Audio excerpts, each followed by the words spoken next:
As Tara trapped in all of it, her arcs, and like its scroll left alone, unread, each letter distant from her thirsty ones.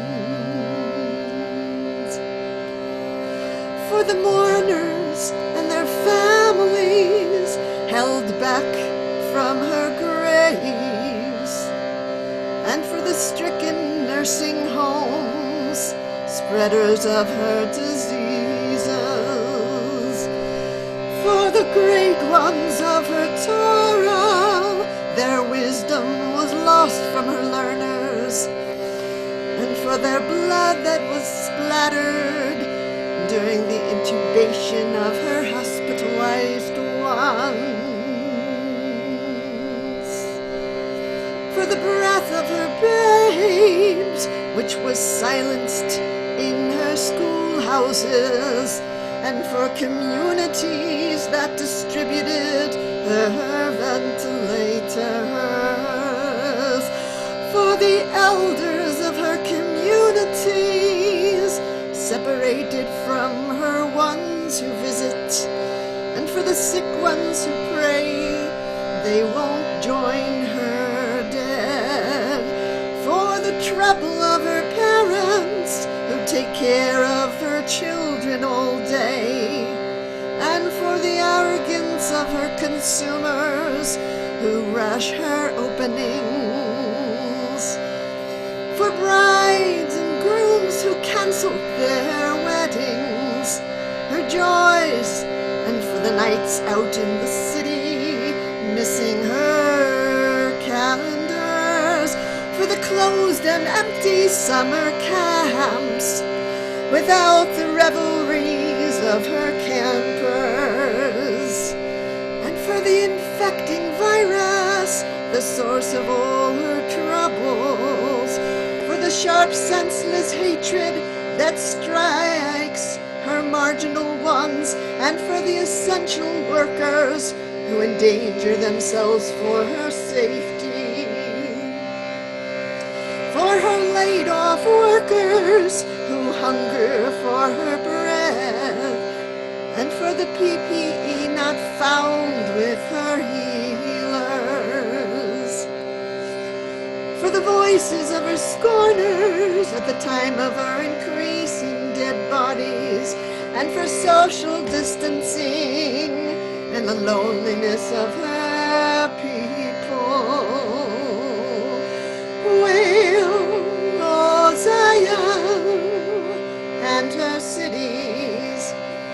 as Tara trapped in all of its arcs, and like its scroll left alone, unread, each letter distant from her thirsty ones. Yada-dai-dai-dai-dai, yada-dai-dai-dai, yada-dai-dai-dai, yada-dai-dai-dai.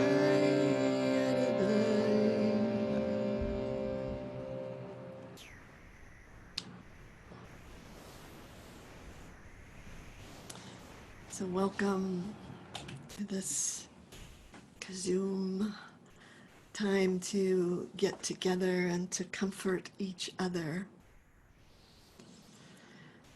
This is the day of lament, and how we deal with our suffering and how we deal with our grief is such maybe the most important variable as we step onto our spiritual paths together. Because whatever is left unhealed, ungrieved, whatever tears left are unshed, they become dangerous to us and to the world. And so there is this beautiful kind of transformation that is possible on this day. And I didn't always know this, and I wanted to bring in someone who's a cantor, Richard Kaplan, who happens to be very sick right now. He's in ICU, and I haven't seen him for many years, but my heart is sort of going out to him. And it's going out to him because he woke me up to this time and its power.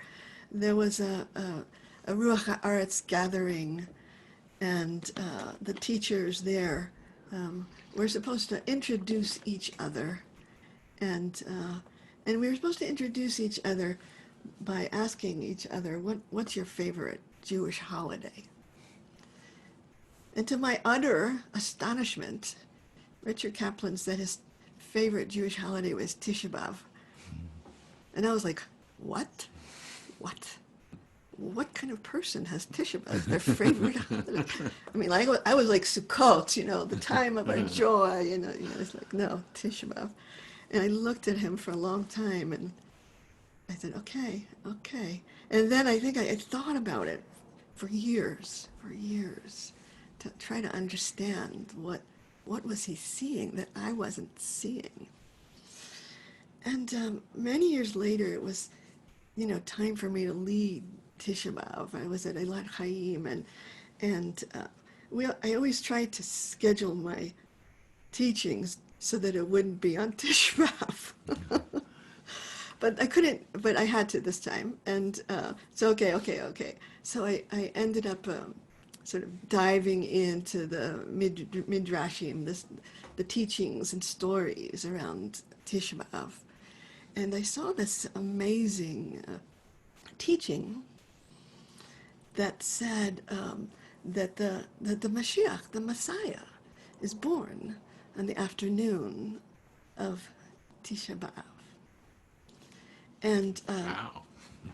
so to me, that kind of, it was something that I planted inside me, and sort of said, what could this mean? And when I say Mashiach or the Messiah, I know it's not a person. I know it is a consciousness.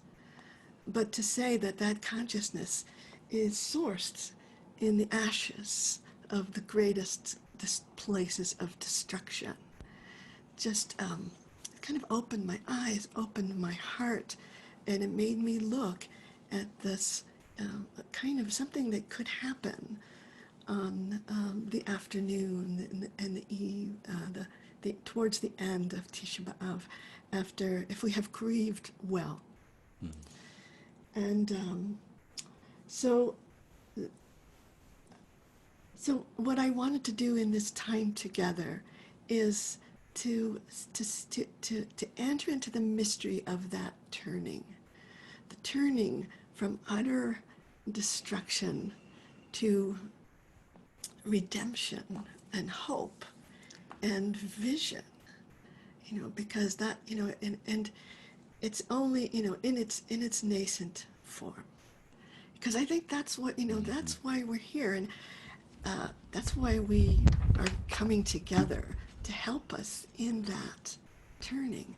So I want to just ask you to take a look around the Zoom room and to be able to say that these are the people that I will be serving at this time, this most important time of turning, because I know that I'm not going to make that turning unless I have some real support, some inspiration, that we get to lift each other up out of those ashes and really This is my community.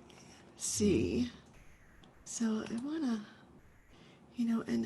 and what I would love for you to do is to just to look inside your heart to find the place of lament, the place of longing, the place of sadness, and see if we can look into the very heart of it.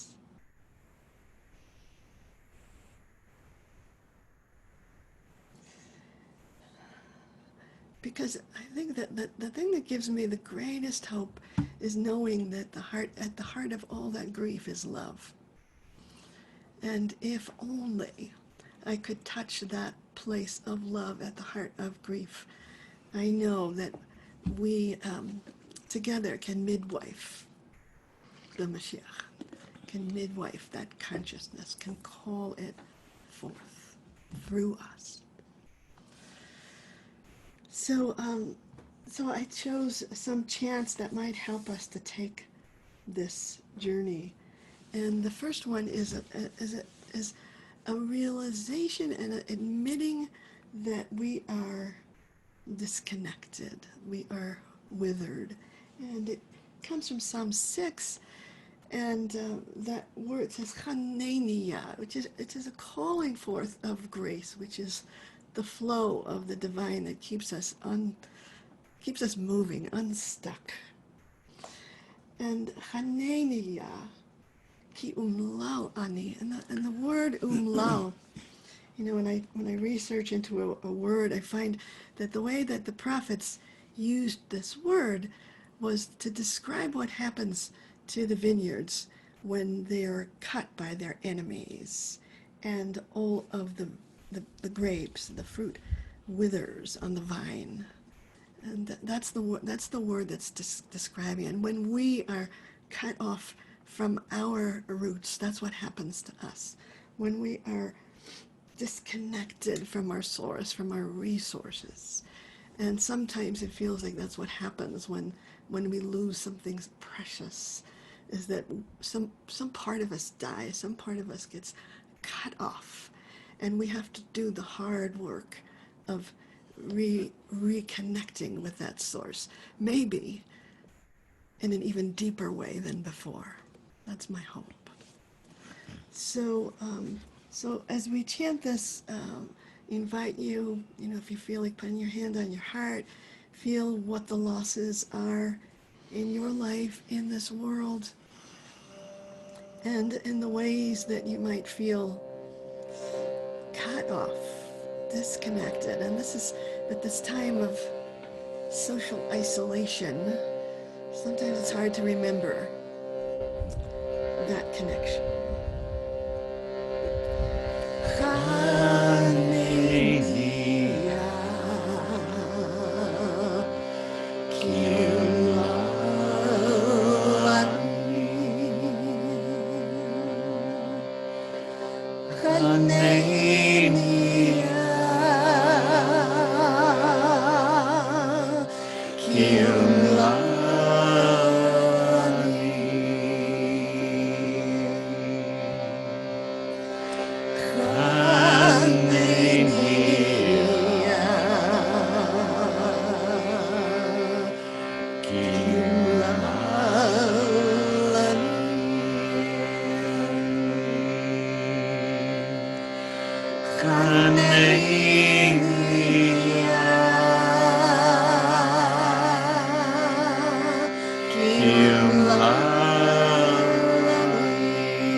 Breathe into that broken heart.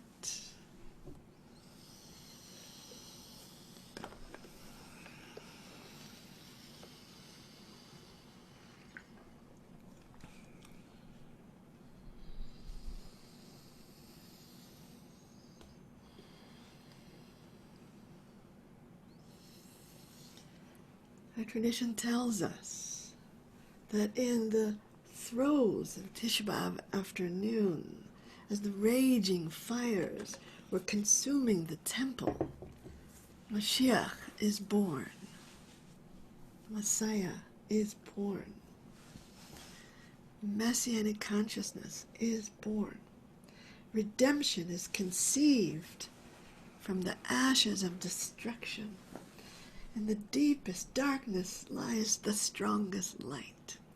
In the deepest darkness lies the strongest light. However, from our limited perspective, we can only sometimes see one dimension at a time. We either see dark or we see light. But someone with deep insight and a community that gathers together to expand our consciousness, if we have the strong enough focus, we can see the light within the dark. And that is the birthing. That is the birthing.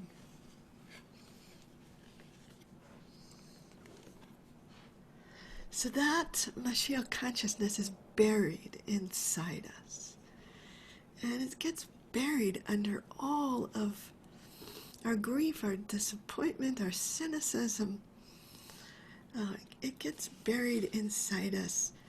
And we have to call it forth, and we have to say, Kuma, Adonai, Kuma, rise up, O light within the darkness, rise up, Hoshieni Elohai, save us from our limited perspective, save us from, materialism, from consumerism, from that limited viewpoint. So we'll chant this to that place inside us, calling on that God spark, that expanded awareness, calling on it to save us from that limited perspective. Sometimes I say, save me from my mishugas. Save me.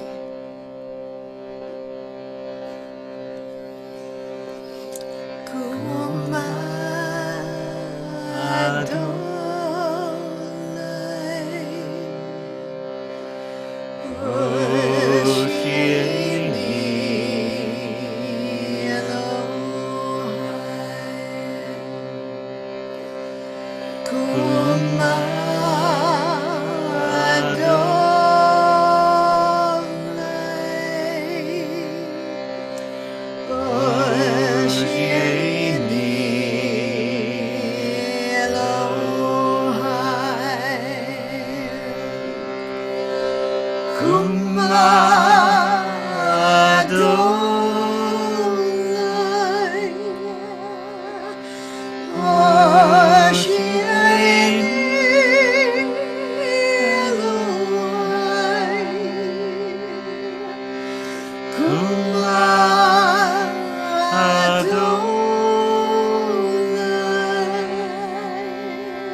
Hoshieni Elohai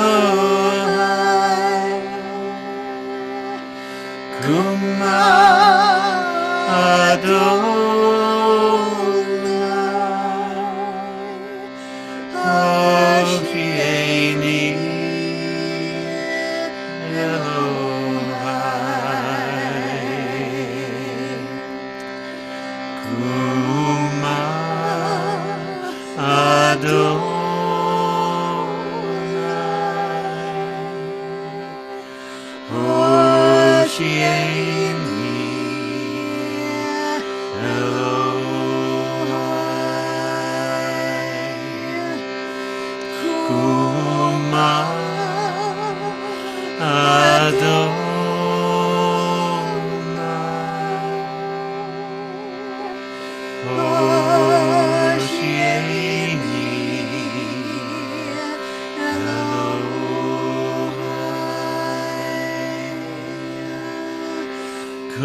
And in the silence, just let that God spark in you rise up.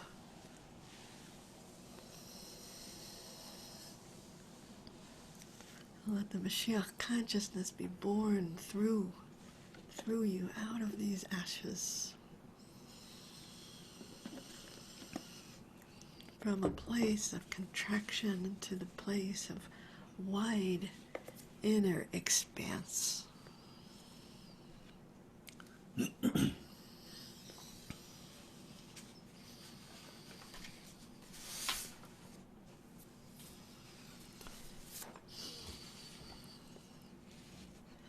So when you are in the midst of it, it's hard to see the gifts.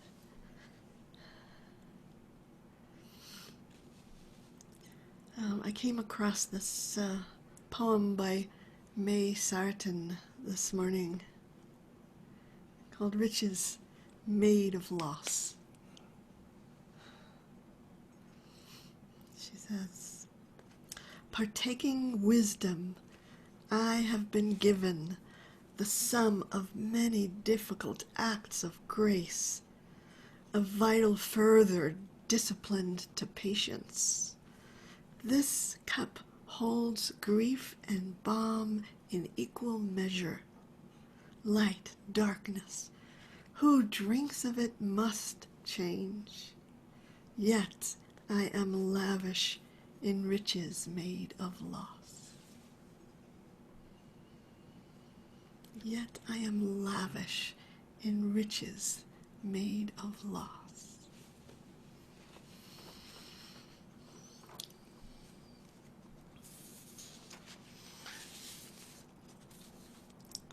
So those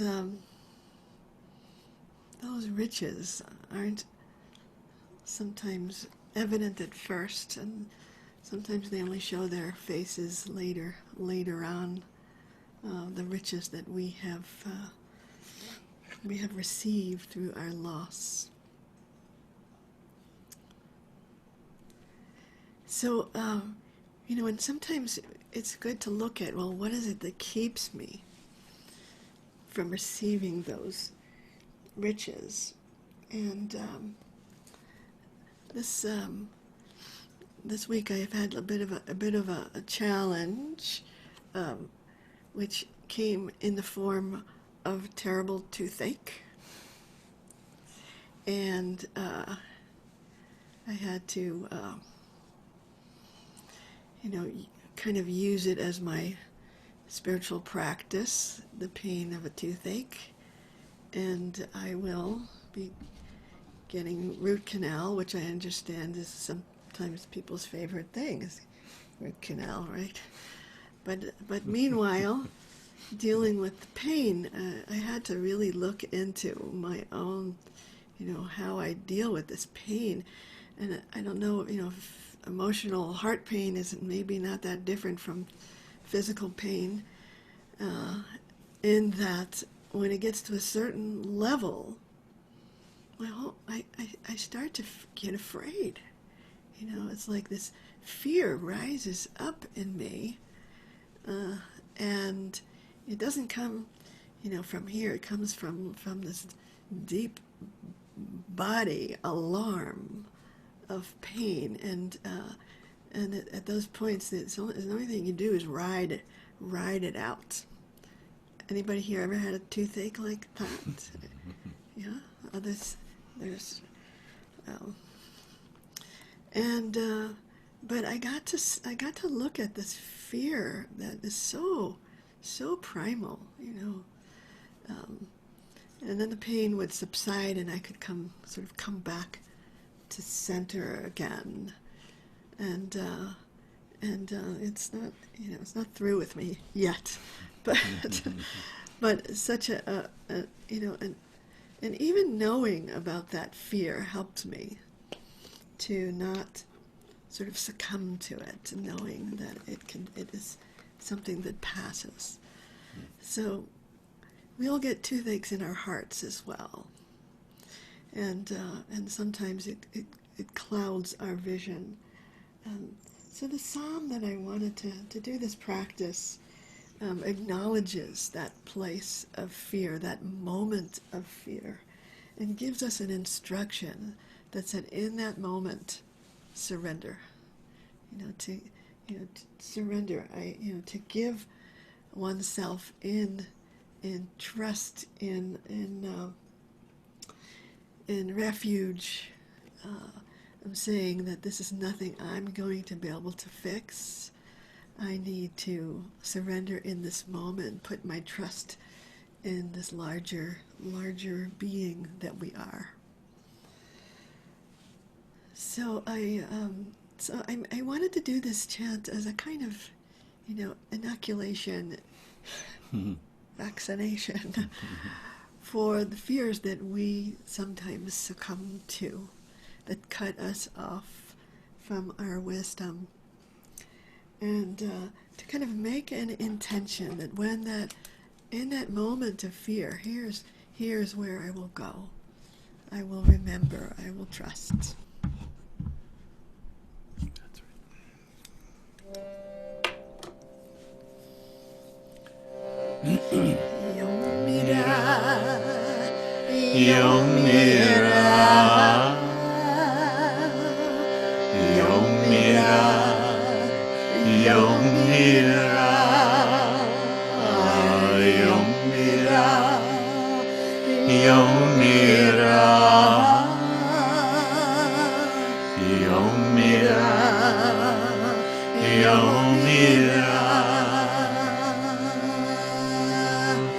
אני אליך אפתח, אני אליך אפתח, אני אליך אפתח. אני אלך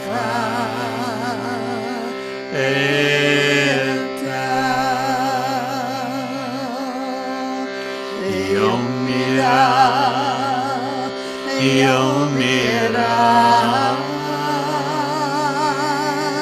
יום מירה יום מירה יום מירה יום מירה יום מירה יום מירה אני אלך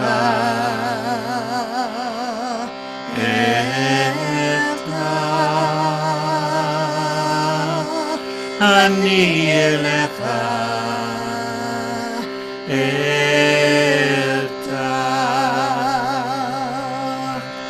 אני אלך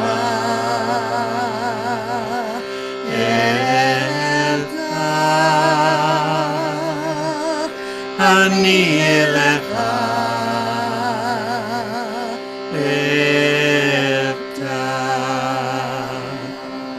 Set this inside you like an intention. יום מירה יום מירה יום מירה יום מירה יום מירה יום מירה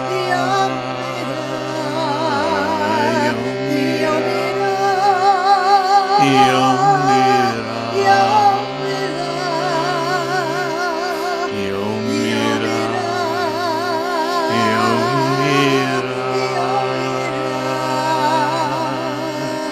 אני אלך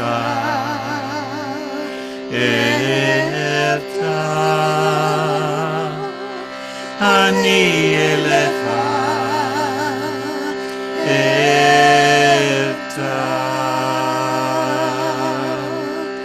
אני אלך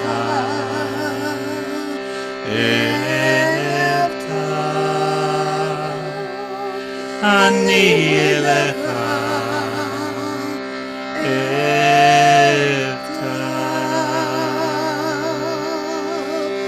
יום מירה יום מירה יום מירה יום מירה יום מירה יום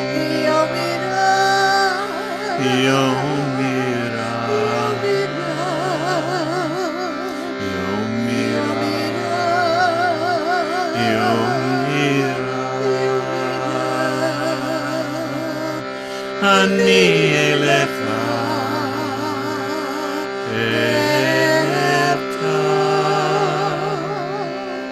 אני אלך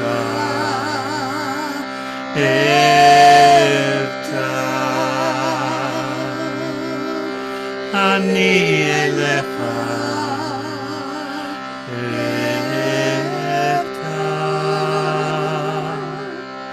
אני אלך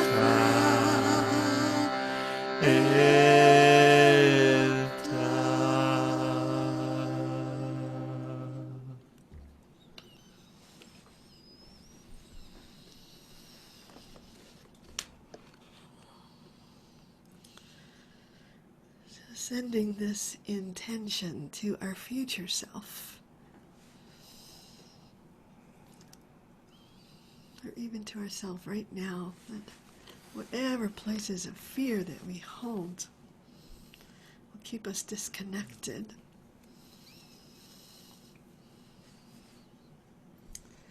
And the moment,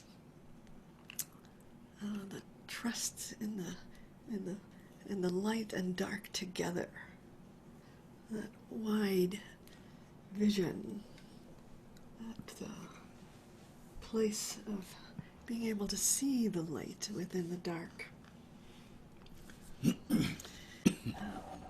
can allow us to then breathe deeply in that trust of the grace unfolding.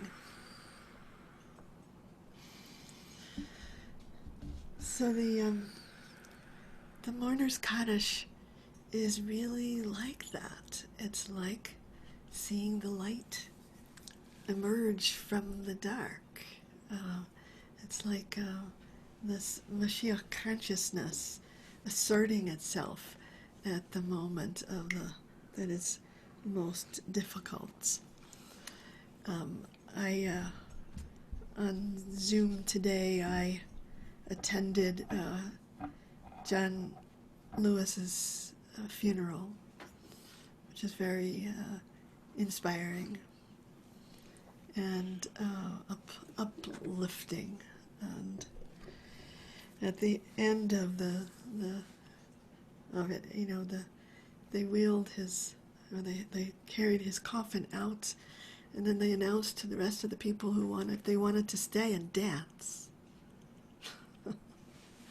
And one of the speakers had said, at the, she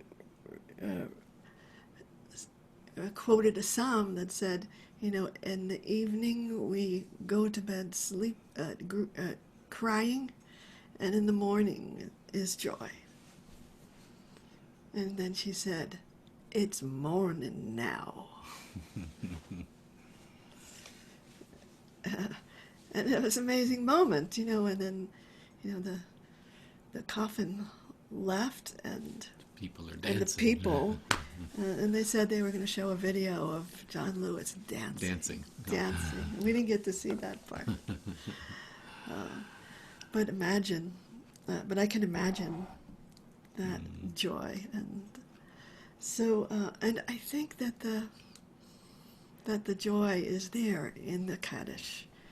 And I remember one time, Ariel, you're here. I think you're here, Ariel. Say something. Hey. Hey, Ariel. One time, Ariel, after your father died, and you asked me, can I say it with joy? Because you were feeling that joy inside you of your connection to him, and so I want to invite. I know there's a couple of other people who had asked to say Kaddish, Carol and John and maybe Nathan, and maybe there are others who would like to be held in this community and to say Mourner's Kaddish, or to say Mourner's Kaddish. My good friend Goldie's son died in the last few days, and his Shiva Minyan is happening now also.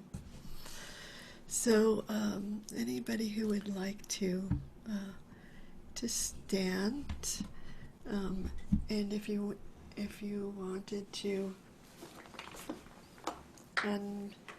unmute to say Kaddish, you can do that.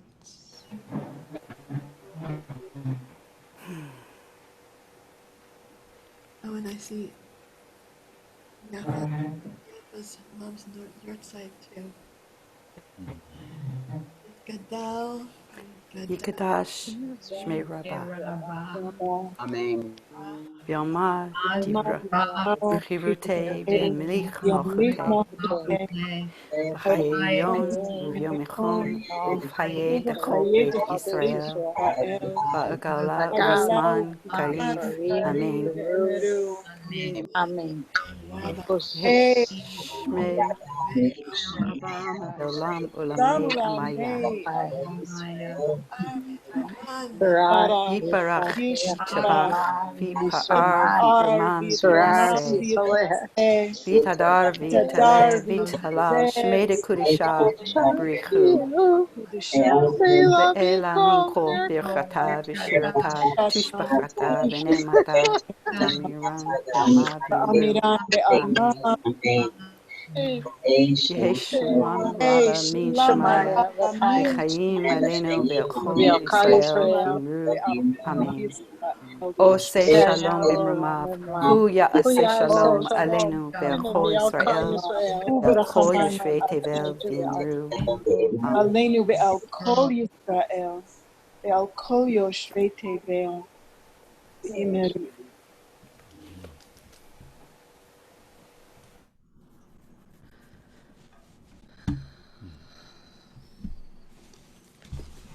May we all be comforted.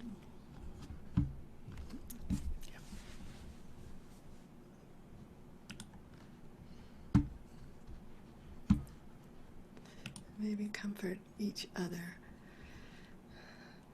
This Shabbat is Shabbat Nachamu, the Shabbat of comfort, and it is really this kind of lifting up that happens to take us to the place of renewal. These 7 weeks to the place of renewal on Rosh Hashanah, which I hope some of you will join me on Rosh Hashanah.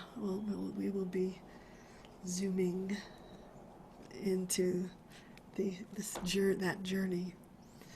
So, what is born in us through that midwifing of Mashiach consciousness is our faith.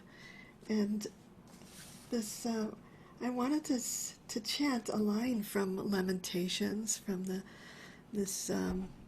text that is read, that is wailed on Tisha B'Av. And it's something that has found its way into our daily liturgy, as if to say, oh, from this deepest, darkest, difficult place comes this beautiful possibility of awakening each day in gratefulness. And so it's part of the gratefulness prayer. The last line of our gratefulness prayer says, Rabba Amonatecha, which we're saying to God, how great is your faith in me? You knew I could take this journey, and in seeing me and seeing the depth of me, you are helping me to move through that place, knowing what's on the other side. And I always say, I don't always say, but very often I say to myself and to others who are in the deepest place of grief, is that there's more love on the other side. And so that's my faith.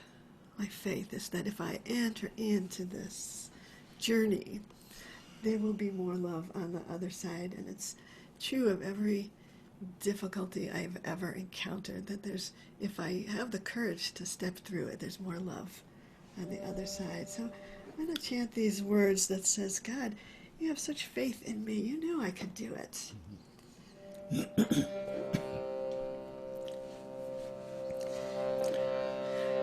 And in the faith that God has in me, my own faith is born.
Emunateha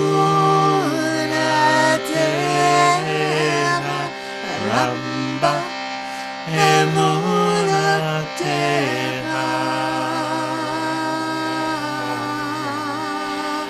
Ramba Emunateha Ramba Emunateha Ramba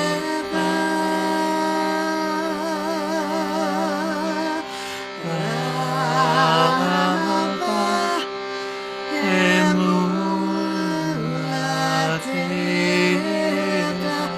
Ramba Emunateha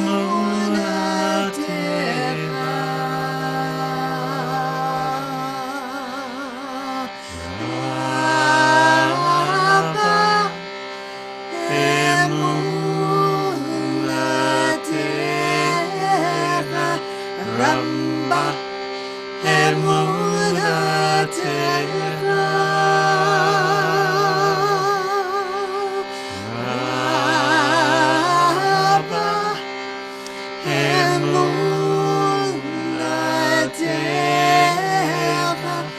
Ramba Emunateha Ramba Emunateha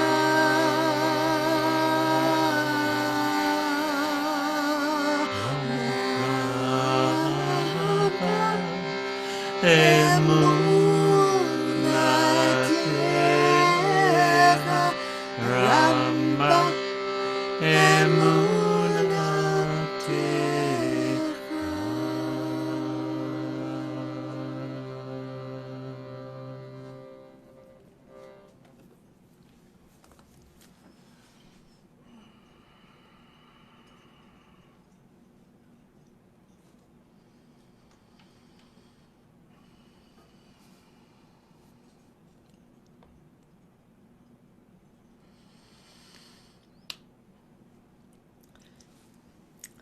So the last practice of this evening is one that's called the miracle.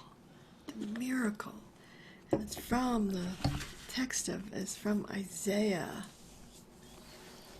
And it's the miracle of transformation. The miracle that that whatever we're going through, whatever we're going through, which means going through everything it means to be human. And I said to God, to think, really? This is also what it means to be human? And yes. So, but to go through all of it, knowing that that there is this process of transformation that is happening right now. It's happening, and sometimes we don't have a perspective on it to know that it's happening. But right now, our wilderness is being turned into delight. Our wasteland is becoming a divine garden. We are all in process. And, whenever I ask for guidance, I'll be teaching, I'll be doing something, I'll ask for guidance. And pretty much I get the same thing every time. And it says, trust the process. Trust the process. So I want to trust this process that we are each in, and trust the process that this whole world is in, and that we are part of that process, part of that unfolding, and when John Lewis, wrote his own kind of statement that we all would read on the day of his funeral, that really just said, here, it's yours now. Go ahead, do this work, continue this work of justice and of love. So I want to chant these words that affirm the miracle of transformation that we are in.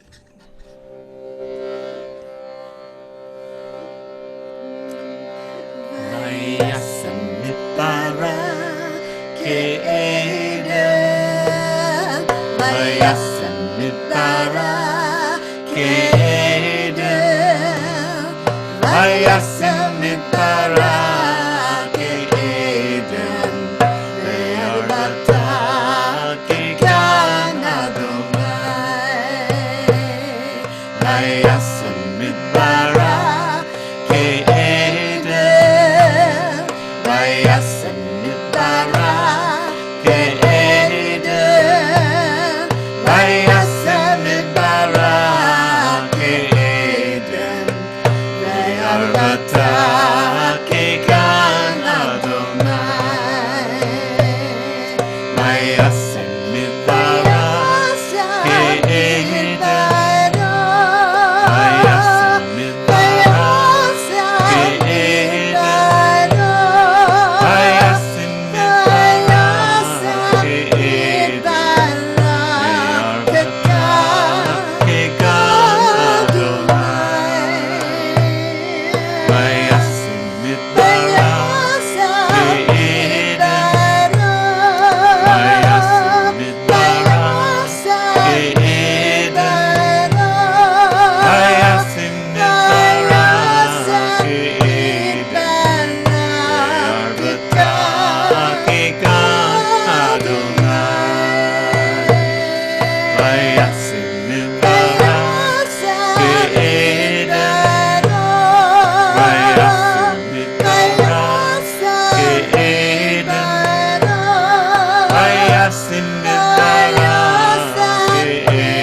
God.